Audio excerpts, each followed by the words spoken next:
Some people can move to become much more impactful players because they've never had the leadership, they've never had the motivation, never had the inspiration. Be different, show up, make this day a different day than all the other days that are just a gray zone of zero impact, not moving any dials. I use these expressions, drivers versus passengers. I mean, obviously they're exaggerated stereotypes, but they exist.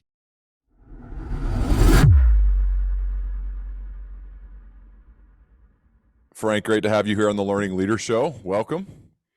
Yeah, thanks, Ryan. Good to be with you. I was fascinated to learn about your upbringing. I read a story about you as a teenager in the Netherlands harvesting tulip bulbs and walking behind a tractor 10 hours a day, as well as cleaning factory toilets where your dad worked. I have to believe that some of that experience impacted you as an amp it up style leader. Can you take me back to that time when you were a teenager doing some of that grinding manual labor and how that impacted you as a leader?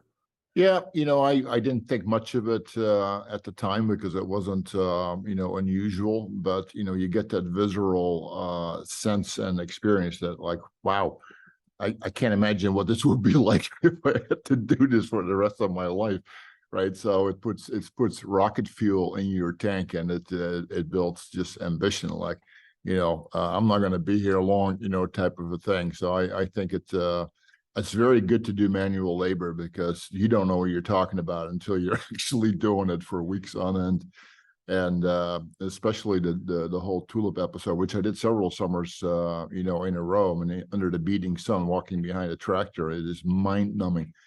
But that's just how how these farms operate and what they do and the type of labor they need. And it's fine appreciation, especially at that age when you're like 16, 17 years old. You're very impressionable, and those impressions will last. It felt like your dad intentionally helped you have jobs like that because he wanted you to feel what it's like to do that. And I feel like I read too in your book that he said, see, this is what you don't want to do when you grow up.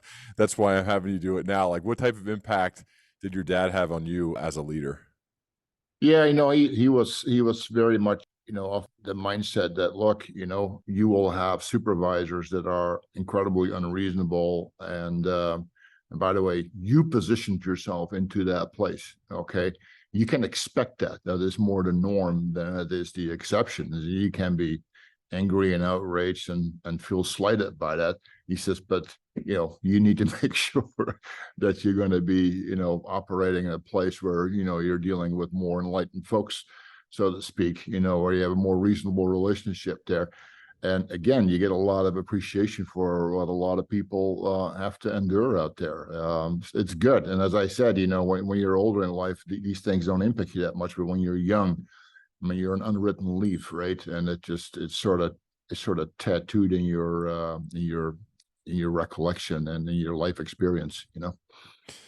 In the beginning of your book, Amp It Up, you put Theodore Roosevelt's part of his Man in the Arena speech, and I love it. I was like, what a great way to start a book. What does being in the arena mean to you? Well, this book is written especially for people that are doing this kind of work. And, I found that a lot of people that communicate with me because they read the book, because I always leave my email address in the book, they always say, I feel like you were speaking directly to me. Okay. And I'm like, I was. Because there's a lot of people that can't relate to the things that I write because they are not people in the arena and they'll never know what it's like. They're the timid souls that TR talks about, right? And a lot of people, they sort of clutch my writings as a combat manual because they feel like there's somebody here that actually can totally relate to, what I'm going through and what's between my ears and the hell between my ears and all that kind of stuff. And that's really the reason that I do it. This is not a philosophy. They're just observations. I'm not trying to convince anybody, but if it resonates with people, that are living through these kind of circumstances and don't know what to do with it, don't know what to make of it, their board members can't help them. They can't relate. It doesn't resonate. So, and that's just a small thing that you can bring. I've talked in other episodes about this guy who contacted me. He's 32 years old and he got taken out of his CEO job and he was devastated. I'm like, dude, you're 32, this is just part of your learning, your upbringing. This is normal. And he's like, really? I'm like, really? When I was 32, I was absolutely nowhere. So he went from being devastated to, just taking it in stride. And it's context is really what it is. When you look at your story, Frank, every once in a while, and I've had them on the show, see a CEO who has killed it at one company. Right? They've grown, they've done it awesome. I almost never meet one who's done it at two different companies, let alone three different companies.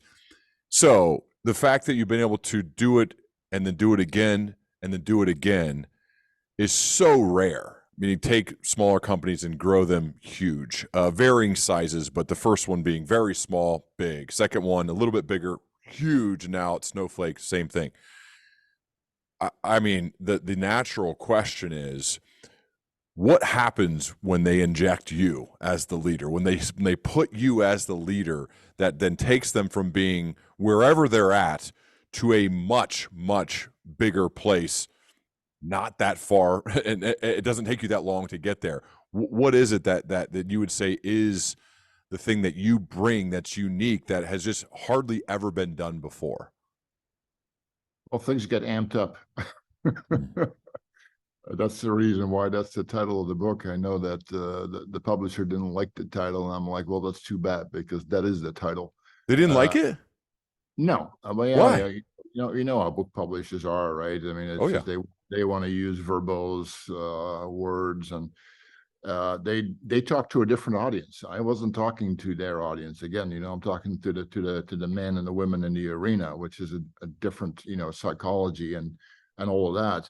But amping it up means all the dimensions that I describe in there is really what you bring to the dynamic. And a lot of organizations where you walk into, they're lethargic, they're unfocused, they're unmotivated, they're not energized, they're lethargic, all these things, right? I use the example of Lombardi taking over the Green Bay Packers. How do you go from losing seasons 11 years in a row to the next year winning?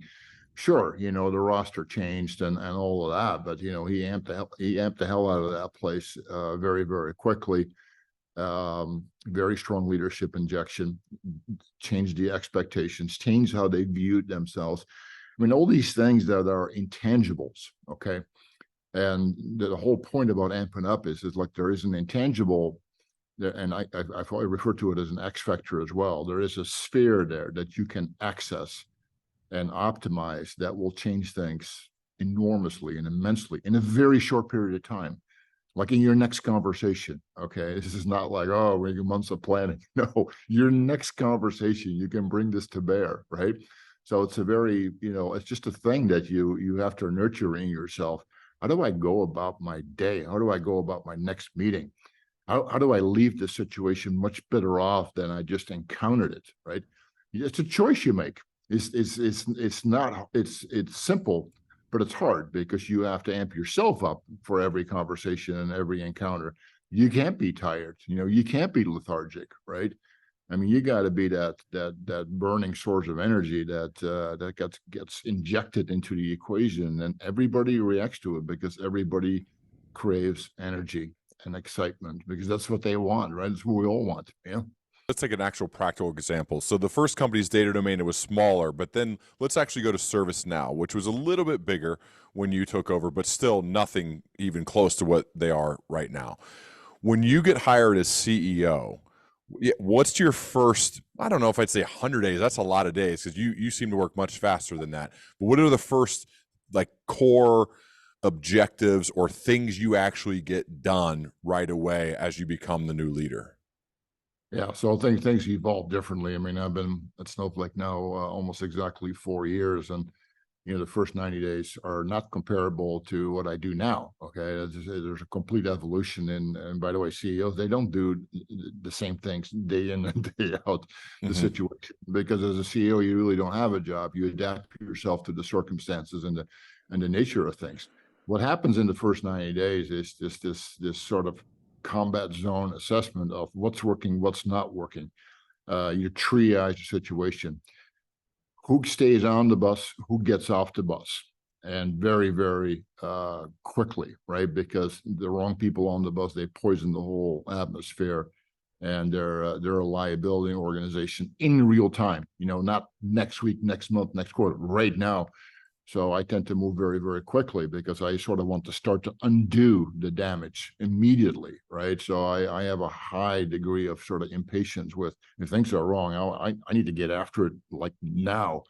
We put people in new positions all the time, and my advice to them is always ask questions, listen, for the first 90 days. But I myself don't always do that.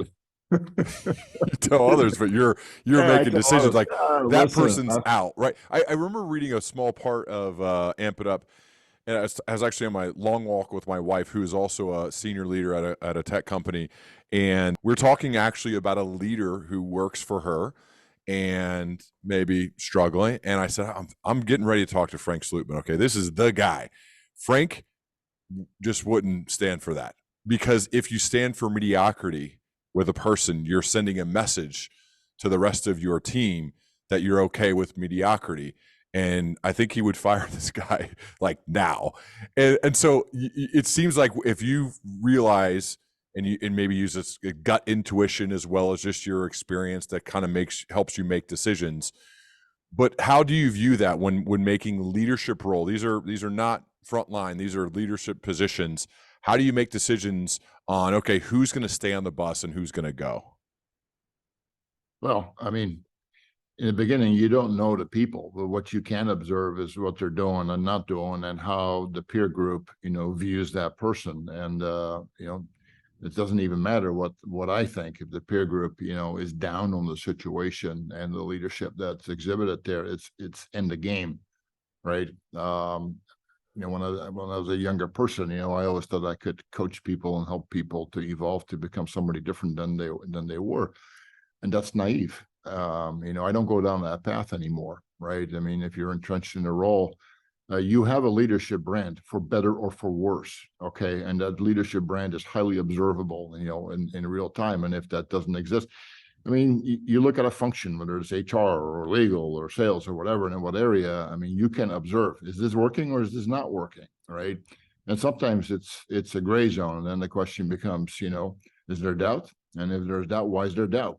And so I don't want there to be any doubt. We want to have high conviction about our leadership.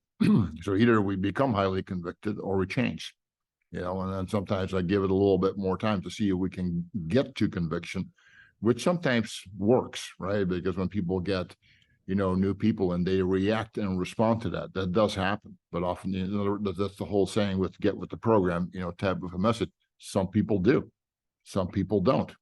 So it's the culture starts to sort and sift on the basis of, how the new leadership injects itself. People sometimes think I am uber harsh. No, I'm really not. I think I'm actually quite reasonable, but I'm fast. I just want to make, clear the decks, and restart and re-energize. And then people also know, like, okay, he's moving through everything. And I also give people assurances that I say, look, I'm committed to having you in this role. I don't leave them in doubt. Okay. I really send very clear messages to the positive and the negative, but you need to have high standards. Don't just tolerate it because, it's better to have somebody than nobody. Well, you're wrong about that. You better to have nobody than, somebody who is incorrect and wrong for the role, because they become poisonous to the environment and the culture. So that's why you got to get after it, because otherwise your leadership brand is now in question. People are saying, well, this guy or this gal doesn't move. We all know it. We all see it. Why don't you? Yeah. How does that impact the overall morale of a place when they know their senior leader, their CEO, is going to move fast and at times get rid of people, fire them, for lack of a better phrase? How have you seen that now over the course of 3 companies of leading them? Like, what's it do to the culture?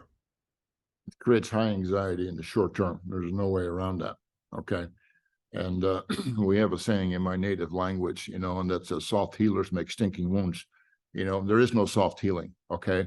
You just get after it. And the sooner that, things become clear and correct, everybody recovers. Some people don't. I mean, there's upheaval, sure, but it's necessary upheaval. It's the type of upheaval you want, because people are done voting with their feet. Well, good. I don't want to do it for you.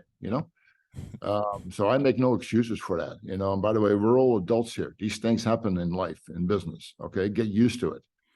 By the way, the best way to prevent these things from happening is, play your A game. Then you got nothing to worry about. We talk about drivers versus passengers, and people ask me, how do I know I'm a driver? Well, if you don't know, you probably aren't. Okay, so start going to work on that. Do you want some passengers? I read this quote that you said passengers are people who don't mind simply being carried along by the company's momentum. They are often pleasant, get along with everyone, attend meetings promptly, generally don't stand out as troublemakers, while passengers can often diagnose and articulate a problem quite well. They have no investment in solving it. What's your feeling on passengers versus drivers? And are there a certain amount of passengers you actually want on your team? I personally don't. Okay, but it's unavoidable. It's just it's filler. And by the way, it's not like, okay, I'm either a driver or a passenger. Obviously, in the middle, you get a mixture. It becomes a gray zone, which is worse. Okay, because if it's very clear that somebody's a passenger, the answer is simple, right? But sometimes there's elements of both. But you start with where it's clear. Okay. So first create the clarity that exists, and then you deal with what remains. Some people can move, to become much more impactful players because they've never had the leadership, they've never had the motivation, never had the inspiration, right? Be different, show up, with your A game. Make this day a different day than all the other days that are just a gray zone of zero impact, not moving any dials, just thinking about wanting to go home at night and have a cocktail. That's just, complete bull. That's not how you show up for work. But I use these expressions, drivers versus passengers. I mean, obviously they're exaggerated, stereotypes, but they exist, and we all know it, right? I mean, you saw what Elon Musk did at Twitter. I mean, taking 80% of the employees out. What do you think they are? Drivers? You're not going to take out drivers. How do you feel about the word balance? And I asked this, you're in Hawaii, it's spring break with your family, you're taking time to be with me and do other work for Snowflake, I know. What do you think of the word balance? I don't have balance. I have integration, and there's a difference. I never shut off. Other than when I'm asleep, obviously, I am shut off. But then again, I have my phone going off in the middle of the night also. But integration just means that my work life and my personal life, they run in parallel, from 1 second to the next. I might be in this conversation that is personal, or that conversation that is purely business. And I like it that way because I feel like I'm always connected in the fabric. But you can't work 24 hours a day unless your name is Elon Musk, then you definitely can do that. So there's no, I'm definitely not a balanced person. Most people in these type of roles are not balanced people. That's why they're in these roles. Yep. What about the people who work for you who say, Frank, you're hardcore and it's awesome, and I'm a driver too, but I want more of that. What do you say to them? Well, I will tell you that over time, everybody will be similar in their patterns and their behaviors.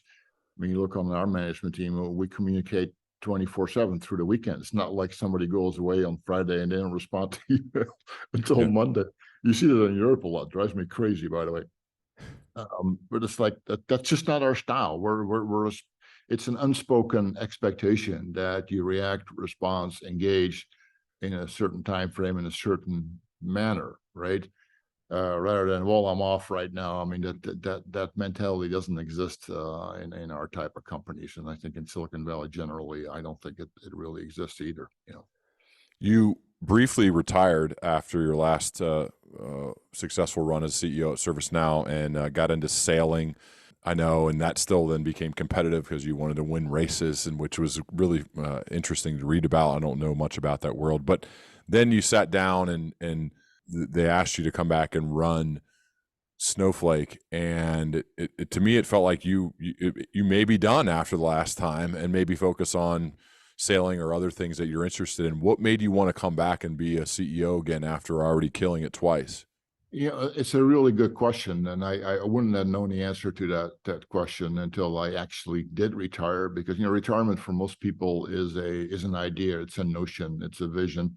They don't really know what it is. They have no idea what it is. Hell, I had no idea what it is. I had a very romantic view of it. I'm like, oh, this is amazing. I have time, I have money, I can do whatever I want. Sounds great until you get there, and then reality, sets in. And it's very different, and it also changes. Week one is fantastic, month one is fantastic, even year one is even fantastic, and after that you start to realize this is all there is, right? And by the way, some people are outstanding at being retired. They just have the disposition for it. I didn't, and I know lots of people in our line of work don't have to. There's all these quarterbacks in the NFL that can't retire. How the hell do you get them out of there? Because they can't. They crave the action, right? They need it. It's part of their psychology. So I was actually, and by the way, you also get this thing called atrophy. Now, not so much physical atrophy, but just mental, because you're no longer under the gun. Your sharpness is never greater than when you're most challenged. And when the challenge just sort of abates and goes into the background, you're not as sharp. I will guarantee it. You only stay sharp is when you subject yourself, to these incredibly hard, confusing, threatening circumstances, right? So the older you get, the more you realize, this is actually, I'm alive, okay, because I'm in this dynamic, right? Whereas you're less alive than when you're trying to play bad golf every day, and have that kind of a life. Your world becomes very, very small. I mean, I sometimes see people, they can endlessly talk about their handicap. I'm bored as hell by conversations like that. Okay, so Do you think you'll ever retire again? I always say they'll rip the jersey off my back, Yeah. so they'll retire me. Oh, they'll tell you. I know that feeling. I've played football a little bit professionally after college, and that was the clear signal. Sorry, bud, you're not good enough anymore. And then I guess you're retired. It's time to go do the next thing. Yeah. Or younger men that and women, that are just more suited in terms of their where they are for this role. I'm always people have not wanted me to retire, and that's a signal that I'll be in the arena for a little while longer. Sequoia, one of their leaders named I'm going to mispronounce his last name, Carl Eschenbach, I think is how you'd say it. He said, I read this, when we brought Frank into Snowflake at our first board meeting, he said, quote, "Let me tell you how I'm running the board meetings and how you're going to participate. We're going to keep this very simple. I'm not even going to tell you anything about the good stuff that's happening because we already know that. You said you're going to focus on what's broken." So I've been in board meetings and seen these before. I am curious, first and foremost, about how you basically said, like, listen, I'm not really listening to how you're going to run the meeting. I'm telling you how we're going to run the meeting, and this is what we're going to do. And you write about this at the end of the book, Amp It Up, about like how CEOs should basically understand the weight of their words and their power and use it for good. What was it like at the beginning? And do you remember that conversation with Frank when you said, like, this is what I'm going to do? And I just want to or his name's Carl. Well, this is what I'm going to do, and I want to let you know how it's going, as well as we're going to focus mainly on the tough things and what's broken, and then how I'm going to fix it. Yeah, I first of all, in board meetings, this is another piece of unsolicited advice that I give CEOs, and that is, don't create a vacuum in a board context. In other words, the worst thing you can do in a board meeting is say, what do you guys think? Okay, because they're going to tell you. Okay. What you want to do is tell them what you think. Okay, you fill the vacuum. You do not show up unprepared without a fully vetted way of thinking about situations. So that's number one. Number two is, I want to create full transparency. I mean, almost extreme transparency. And what I mean by that is, I want them to feel the hell that's between my ears. Okay, you're not just coming into this board meeting 4 times a year just to have a pleasant conversation and drink coffee and talk intelligently about stuff, and then you go home again. No, I'm going to make you feel the pain. Okay, because now we get full alignment. Now you understand really what we're really struggling with. And if you're nervous coming out of this board meeting, good, because I am too. Okay. So, and now we're talking about, I make it as real as I can. Okay. And people sometimes, when I remember when I was at ServiceNow, they're like, God, you're really negative. I'm like, dude, that's your perception of what I said. I'm just giving you reality. It's neither this or that. It is what it is, right? And by the way, the company's doing so well. What do you want me to do? Do a victory lap? You're coming in here and you're going to get a dose of reality. If you can't handle it, you need to find another board. I'd love to go inside a one-on-one meeting with you. Okay, let's say your CFO, who I know you've worked with a lot, or other senior level leaders that report directly to you. What are your one-on-ones like? What do you focus on? What questions do you ask? What do the conversations sound like? I'm fascinated by the inner workings of a one-on-one with somebody like you.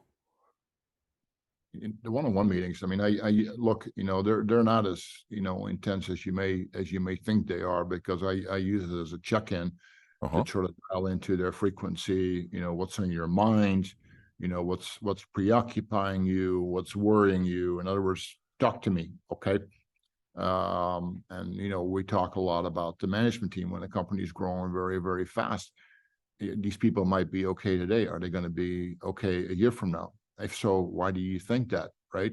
Well, because we need to make decisions well ahead of the time, when it's needed, right? There's always very, very acute stuff. Not always, but frequently there are acute situations that we need to deal with. But we also talk about sort of things that are not acute but are bothering us. And I'm into clarity, conviction. I really check the leadership. How clearly are you thinking about your situation? What we're dealing with. Do you have your priorities straight? Are you assessing the team correctly?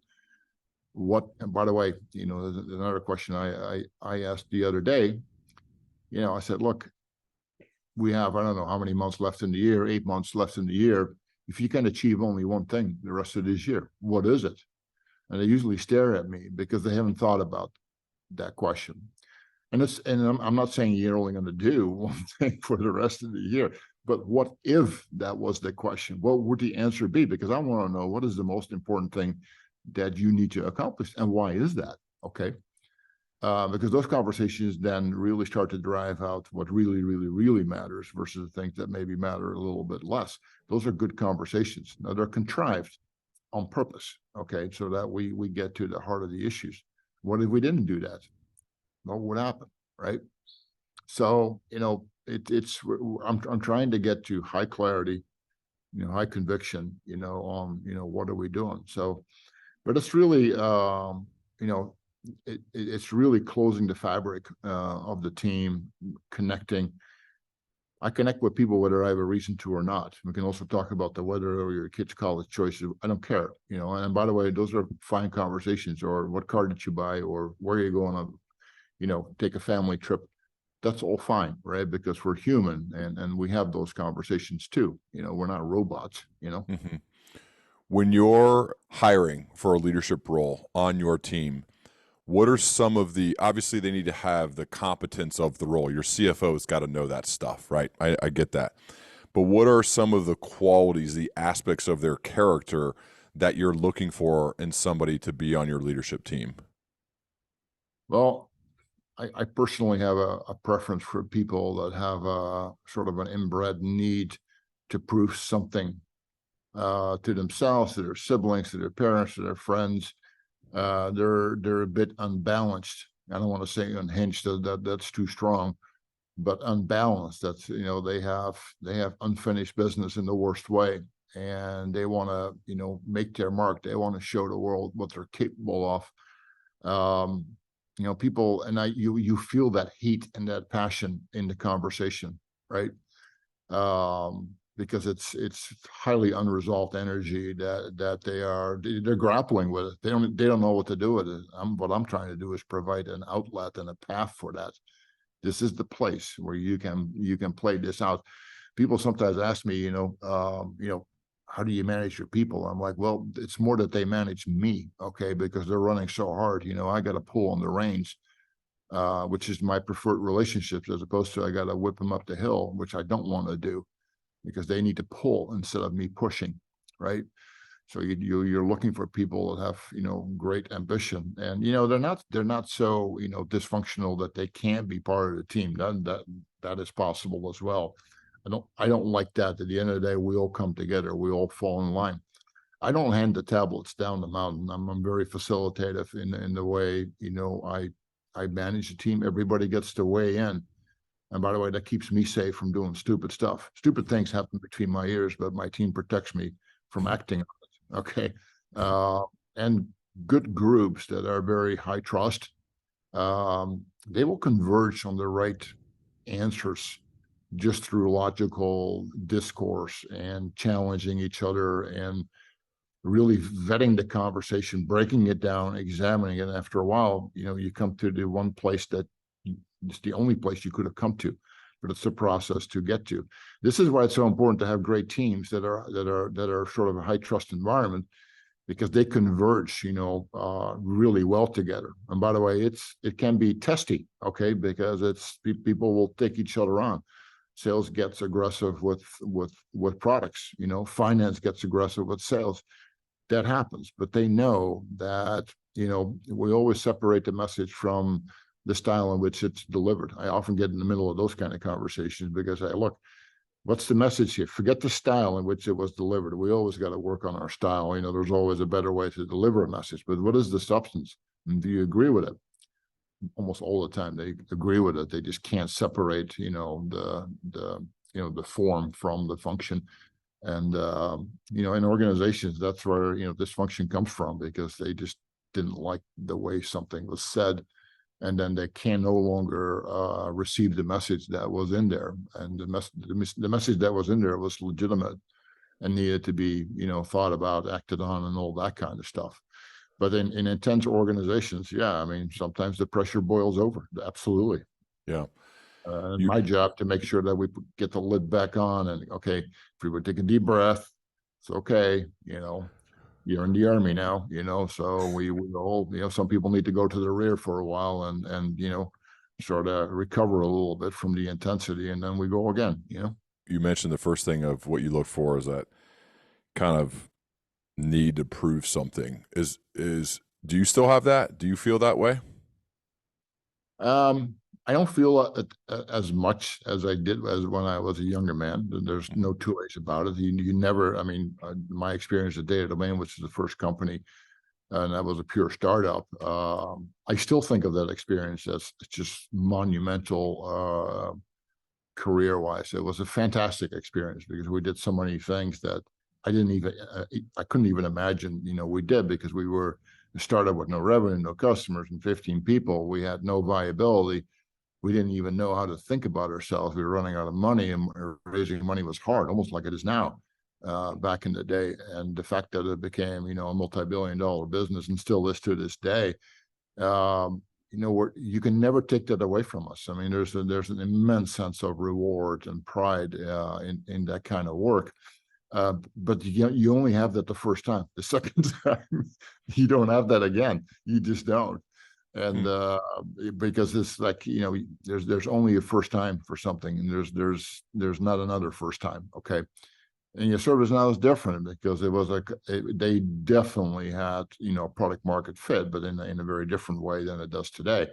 And there was velocity, and they had all these things. It was just, it had operationally, I mean, it was, there was a lot of work to be done, but it was a very different type of a challenge. We were scared to death, by the way, at ServiceNow, because I mean, that thing it could have blown itself up numerous times over. People couldn't see that from the outside because it wasn't so much visible from the outside, but on the inside, people were scared. Okay. And we really had to figure out how to, really harness and get control of that situation. And here we were, running, IT systems for the largest corporations, and we were a popsicle stand. Okay.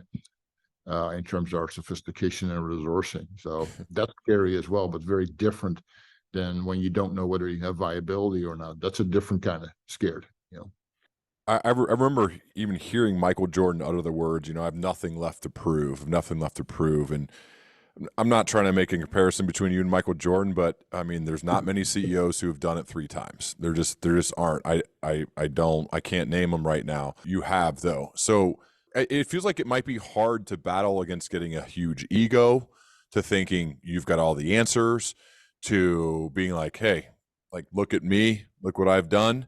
I don't get that sense. Like, I sense a lot of confidence, right, in you, and you've got earned confidence through the evidence you've provided yourself. But I still sense like a bit of humility in a weird way, even though you could probably easily be the guy to say like, hey, what are we doing here? Look what I've done. You should be coming to me for all of the answers. What do you think about that? Yeah, if you talk to the people that worked with me for a long time, I'm quite certain that they will tell you that I don't have much ego, which is unusual because most CEOs need ego because you can't do this work without it. On the other hand, you need to have your ego in check, otherwise you become insufferable. Okay, so there's this balance. Yes, you need some, but you don't need too much. There's this just right thing in the middle there. But I never, somebody said to me, "Hey, Frank, you need to step aside." I would be out of there in 20 minutes. Okay, and it's like I would have a glass of wine and talk to my wife and pet my dogs, and it would be fine because I am not my personal experience is not so wrapped up that that would become a devastating experience to me. I also never talk about legacy. I can't tell you how many people use the word legacy. What's my legacy? I never think about leaving a legacy. It's like, when you're dead, you're dead. You don't need a legacy. I mean, it's like, you need a street named after you? I mean, what is this nonsense? This obsession with legacy, right? In other words, they can't face their own mortality. That's why they're talking about legacy. I don't think of those terms at all. So yes, in that sense, I have low ego, and I think it's helpful for a CEO to not overdose on ego. I absolutely think, and oftentimes that's not the case. I mean, CEOs lose themselves. When they're successful, they become difficult, and you see that with founders as well. All of a sudden, they've had a success, and they think that, wow, I'm amazing. Maybe you were just lucky, okay, instead of amazing. And I've seen a lot of founders who they were very, very successful, but then they think they can do it on command, and they can't, right? Because it's a very, very complex mix what creates success. They just think like, oh, I had a great idea and I acted on it, and that was it. No, it's not. It's the timing. It's the confluence of circumstances. There's a whole host of variables you didn't even know, acted on the situation. You think it was all you. It wasn't. Most of the people who have in my life, or the ones I've interviewed, who have done extraordinarily well, but also remain humble, they have a good core group of like a kitchen cabinet or a board of advisors or a good peer group, good friends. Sometimes it involves like close family members, a spouse. What's that like for you? Like, do you have a core group of a small group of people that kind of keep you, like, I have my wife and my brother and others who are like very close, that no matter what happens, like, we know we got each other's back, and we're also going to keep each other in line. Do you have that? If so, like, who are those people for you? Well, this is another thing. I have a fairly low dependency on externals. Let me just put it that way. Okay. Okay. And that's when you're in the combat zone, who are you going to call? You need to be very, very comfortable between your own ears. I mean, the group that matters to most to me in terms of doing this kind of work is my own team. Those are the people that give me context, every moment of the day. Okay, so that's where I get it. I find that a lot of people could be good CEOs, but a lot of people miss the psychology of being a CEO, and that psychology is that they're pleasers, they're appeasers, they're very, very dependent on relationships. You can't be a CEO that way. Okay, I mean, you can, but you're not going to be that great. Okay, and it's like being an NFL coach. If you don't win, you will get fired. It's guaranteed. Okay, and that is the reality of it. If you can't deal with that, you're in the wrong job. You can please the fans, you can please the alumni. It won't make a damn bit of difference, okay? Because if you lose, they're going to replace you. So once you know that, well, it is what it is, So, that comfort in your own mind is something you got to learn. Look, I've been around a long time. I've been not a CEO for a long time. I had 20 years where I wasn't the CEO. Okay, I've seen a lot of other CEOs. Okay, that I worked for or worked with or saw from afar, where I saw behaviors that I absolutely didn't like. In other words, I will never be that way if I ever get to walk in those shoes. In other words, they were negative role models. They taught me what I wouldn't want to do, and that was very helpful. I find negative role models actually more instructive than positive ones. The positive ones are obvious, but the negative ones, what did you learn, from that experience that you never would want to repeat?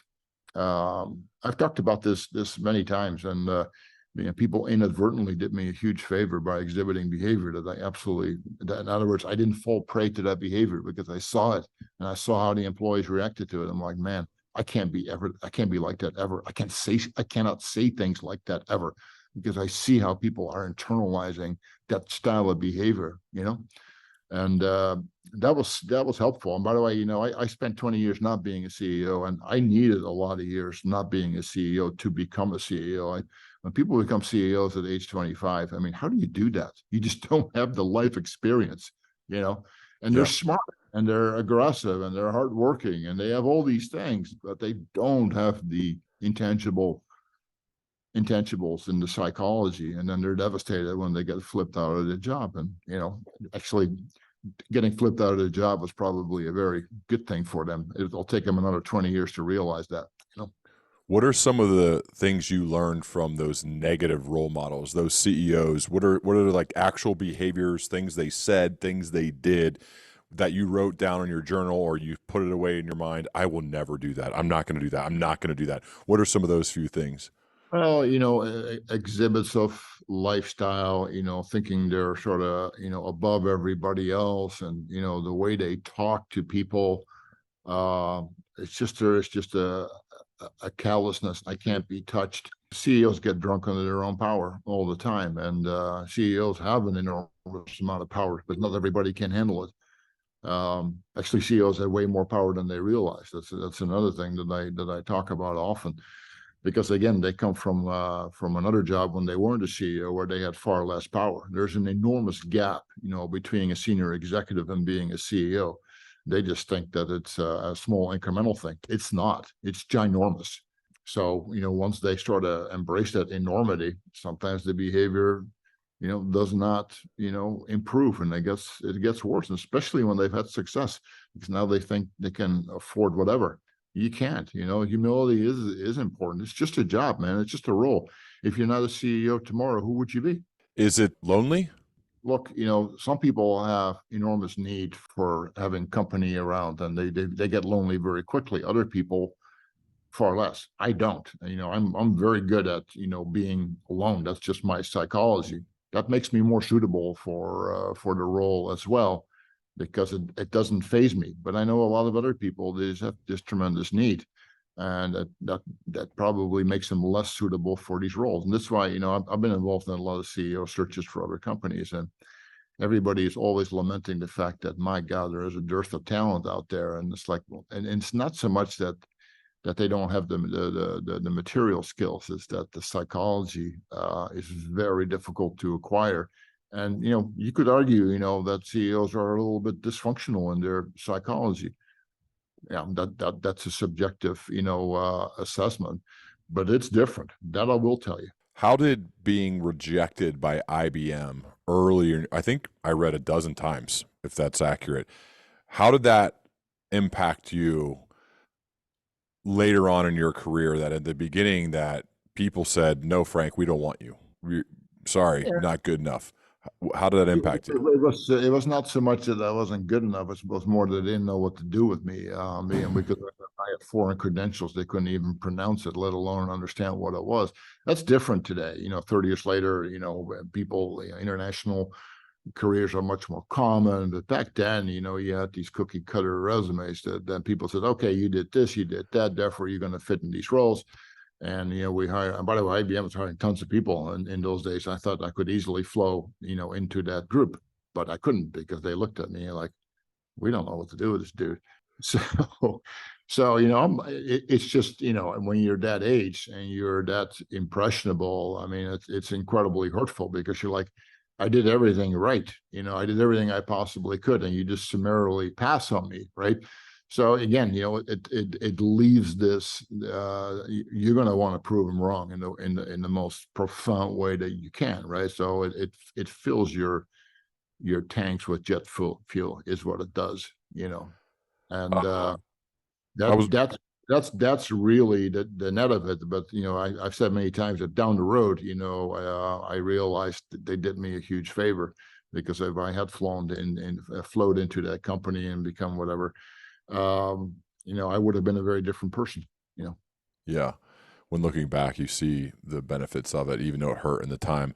When it comes to hiring, you've said hire people ahead of their own curve, hire more for aptitude than experience, and give people the career opportunity of a lifetime. Love that. Can you go deeper on hiring people ahead of their own curve and what that means?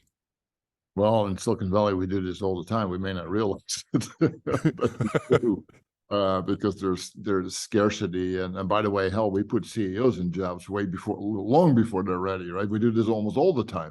So, in other words, we do it whether we realize it or not. The point is that aptitude is a very nondescript thing. What does that really mean? And what it really means is what are you innately good at? What are you sort of better at naturally than the next person? What is that? And assessing aptitude is really important, because I can give you experience, but I can't give you aptitude. You come with aptitude. It is what it is. So I have to assess that very, very well. By the way, that's always my first question in the interview. I always ask people, what's your center of gravity? What do you think are your God-given talents, things that you just excel at?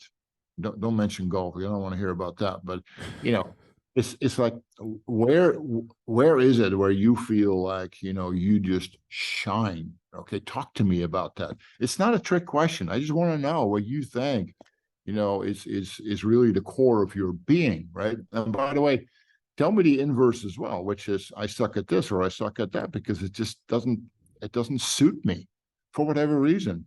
It's incredibly helpful to me to know where you shine and where I should never try to use you, right? Hmm. And once I have a sense of your aptitude, and then I also know how to get you experienced, because the combination of aptitude and experience becomes outlier performance. And people will be happy, they will be successful. I mean, everything will be good when you match their aptitude with their experience. I'm, for example, I'm a highly abstract thinker. I'm a super lateral thinker. I'm not a functional exec. I'm not an engineering manager. I'm not a finance manager. I'm not a sales manager, because I'm this person who by nature is highly lateral and abstract. So I just see things from a helicopter point of view. I can go to the lowest level of detail, but I start high and then go low. That's just the way that I am. There's lots of people who are not that way. Okay.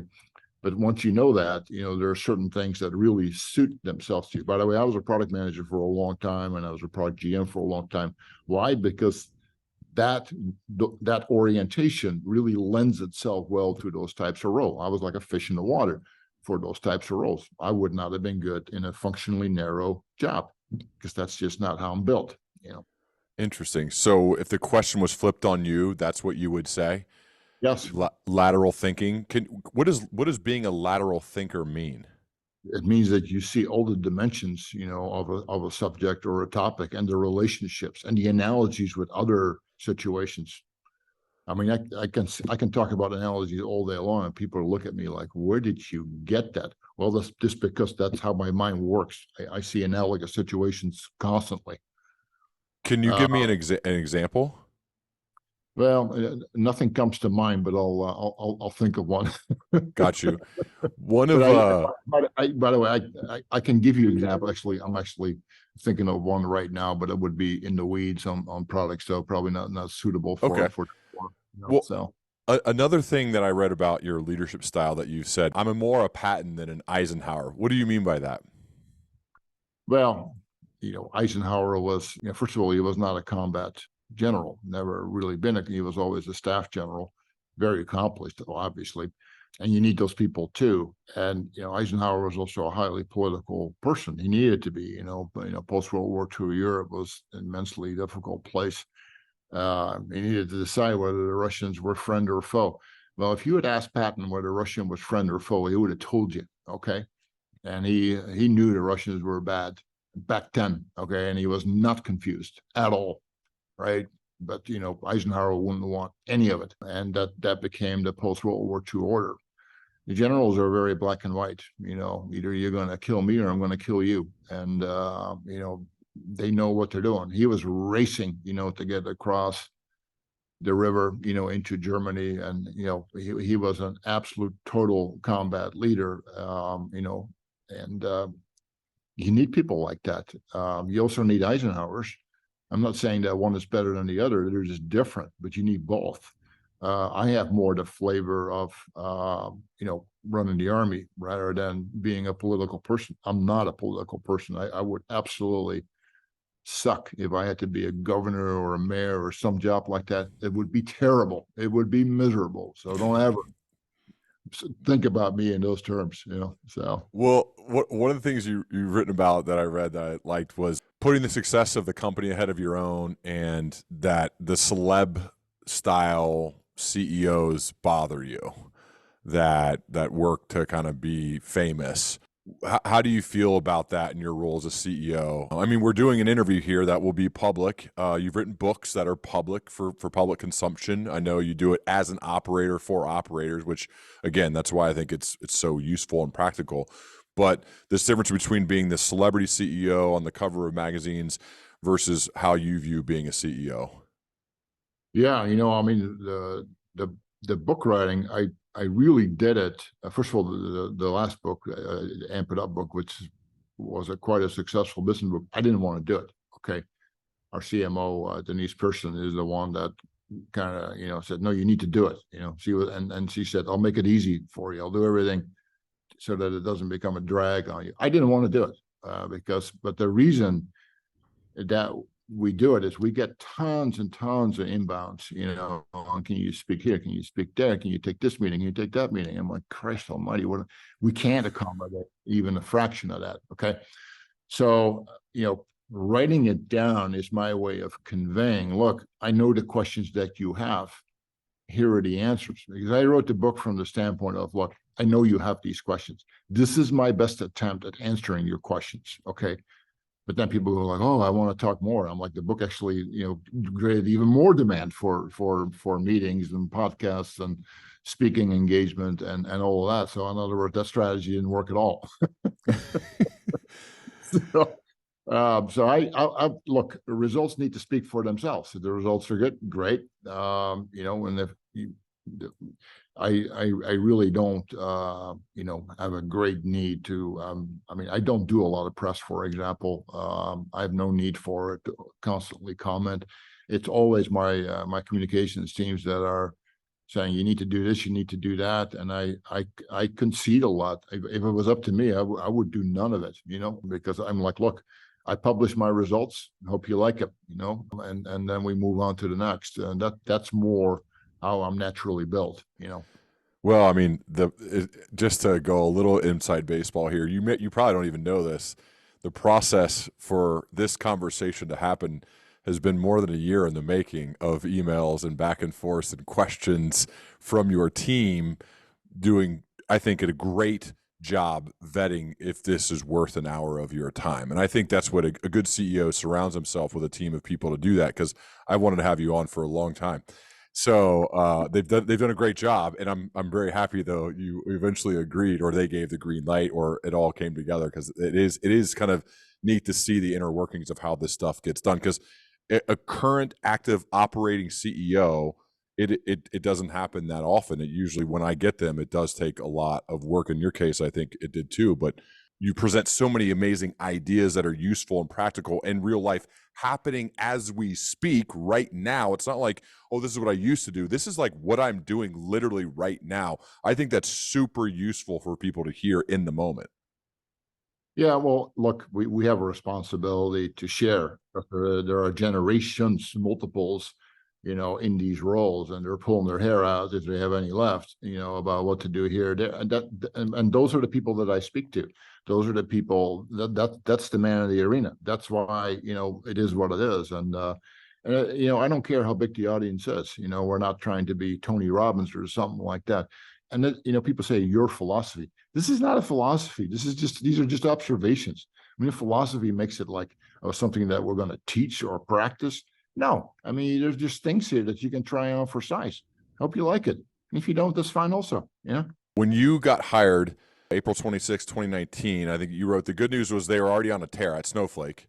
The bad news, quote, the company was quite impressed with itself. What was it like at the very beginning? I mean, it's just a few years ago, but what was it like at the beginning when you got the role? Yeah, that just drives me out of my model. When I see people being so happy with themselves, all they want to do is victory laps all day. It's like, oh my God, we're amazing, and all we want to do is celebrate all day. It is the worst reflex that a group of people can have, right? So what you want to do as a leader is just get over yourself real quick, like in the next minute, okay? And let's examine this, in terms of everything that is wrong. Back to the Carl Eschenbach, example that you brought up. We're going to talk about things that are not right. Hey, I took one look at the P&L. I'm like, well, this is one fat pig. No discipline. You can't scale this. I mean, sales and marketing was 160% of revenue. That's an expensive hobby. That ain't a business. On and on and on. So it's like, get real with yourself, right? And no business, every business has tons and tons of issues. It's just the nature of things. You can pick any of them. Okay, you think they're all perfectly pristine? Well, I appreciate you going inside while it's happening, because again, I think that's pretty rare. I'm curious from your perspective, Frank, and you probably have these requests all the time, as far as from a recent college graduate who has wants to do well, wants to leave a positive dent in the world. What are some general pieces of life/career advice you'd give to that person? Well, there's numerous things. I actually wrote a LinkedIn article 5-6 years ago, also about, okay, if you're under 30, you're out of school, whatever, 7-8 years. What are some of the things that you want to think about? Because when you're young and you're out of school, you need to really think more strategic in terms of what kind of experiences should I have? What industry should I be in? What company should I be in? What kind of roles, should I aspire to? Those are really important questions, rather than how much do I get paid? What will my title be? Where will I be? Because location is really important to people, and who will my peers be? Those are all the wrong instincts and the wrong reflexes, right? Where are you going to be geographically? Used to be a really big thing, obviously much less now. I mean, Silicon Valley was just the center of the universe. Now Silicon Valley is more of a culture rather than a place. So, I talk about all those aspects, but laying foundations for a long period of time is really important, and more specifically, I tell people, look for jobs that are close to the drivetrain of the enterprise, where things get built, where things get supported, where things get sold, where you're very, very close to the transfer of value. I'm giving you a product and you're paying me. You want to know what that's like? What really happens in that process? Because most people are layers and layers and layers removed. Their feet don't touch the ground. They talk smart about shit, but they don't have no idea what this business, really, really is. And the older you are, the more removed you're going to be. So therefore, start early. You want to have experiences that are real as you can make it. Now, a lot of people want to shy away from that because, crap, that sounds scary. Being accountable, moving the dial, having to solve real problems. It's like, wow, it's going to show whether I'm any good or not. I'm like, you're damn right it is. Okay, It is going to show. So you either rise to that occasion, or you don't. And people rather hide from that level of challenge rather than just embrace it. And I'm telling people, embrace it. I sometimes speak to these graduating classes at Columbia and London School of Economics, and they always ask me at the end, if you have one piece of advice, and I'm like, yeah, don't go work for an investment bank. Don't go work for a consulting company. Don't go work for McKinsey. You don't even know anything. How can you be a consultant? What are you going to consult about? get a job building and selling something. Okay. Yep. And they look at me with fear, like, what are you talking about? We have this elite brand name education. We can monetize the living hell out of this thing. I'm like, yeah, you can. And that's the wrong reflex. You'll never be somebody. You'll never know whether you're worth a goddamn. Okay. And I sometimes get emails back a year later and they go like, I heard what you said. And I want you to know that I did this. I turned a few hats, not many probably, but a few. And if I can save just one, I'm already thrilled to bits. Okay. Yeah, I love that because I graduated college after getting into playing sports, and my dad said, If you don't," because I had no idea what I want to do, get a job in sales. You'll learn quick of how hard it is, and it was the best 12-year experience ever because you sell every single day, whether you carry a bag and have a quota or not. You work in sales, and I think that is an awesome piece of advice for people. Like, get close to the customer, get close to the product, be the one transacting, like make it happen. And he goes, great salespeople, at least I know people get laid off, but great salespeople, it just doesn't really happen. Another good piece of advice that I think when it comes to this, Frank, I really appreciate your time, especially taking away while in Hawaii. The most recent book is called Amp It Up, Leading for Hypergrowth by Raising Expectations, Increasing Urgency, and Elevating Intensity. It's really good for all leaders. I was attracted to it when you first wrote it, and that's why I've been on a mission to have this conversation. So thank you so much for being here, and I'd love to continue our dialogue as we both progress, man. Great. Thanks, Ryan.